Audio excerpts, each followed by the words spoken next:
ప్రతి పార్టీ కూడా వచ్చి మేము ఇది ఉచితంగా ఇస్తాం, అది ఉచితంగా ఇస్తామని మాట్లాడుతున్నారు. దానివల్ల లక్షల కోట్ల అప్పులు చేయాల్సి వస్తుంది. మరి ఎవరు భరించాలి? ఫైనల్గా ప్రజలే భరించాలి.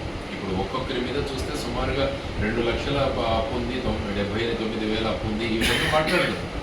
మరి ప్రజలు కూడా, పార్టీలు ఎప్పుడు కూడా వాళ్ళ సొంత ధనంతో ఎప్పుడు కూడా మీకు ఉచితాలు ఇవ్వవు.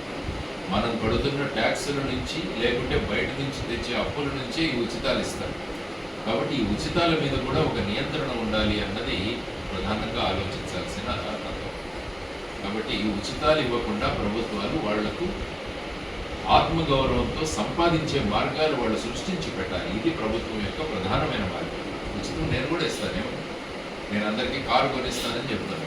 ఏముంది చెప్పడానికి? ఏముంది? తమిళనాడులో ఒక అతను నన్ను గెలిపిస్తే మిమ్మల్ని అందరినీ చంద్రమండలం మీదకి తీసుకెళ్తానని కూడా మేనిఫెస్టోలో రాసిచ్చారు. అందుకనే మేమేం అడుగుతున్నామంటే, రాజకీయ పక్షాలు వాళ్ళ మేనిఫెస్టోలను స్టాంప్ పేపర్ మీద రాసివ్వండి అని.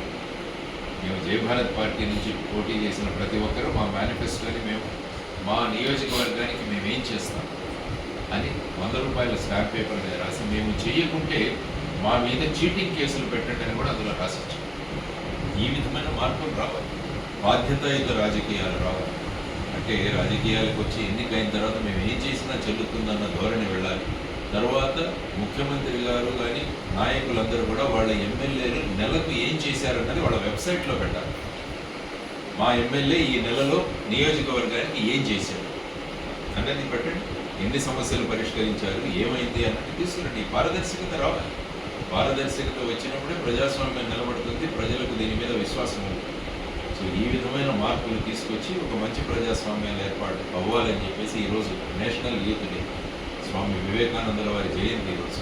కాబట్టి ఆయన కూడా యువతరాన్ని బ్రహ్మాండంగా ప్రోత్సహించారు. కాబట్టి ఇప్పుడు ఆలోచించాల్సింది యువతరం ఎటువంటి వాళ్ళు కావాలి, ఏ విధంగా కావాలి, మనకు ఆ విధమైన సుస్థిరతనిచ్చే నాయకులు కావాలి, మనకు ఉద్యోగాలు ఇచ్చే వాళ్ళు కావాలి.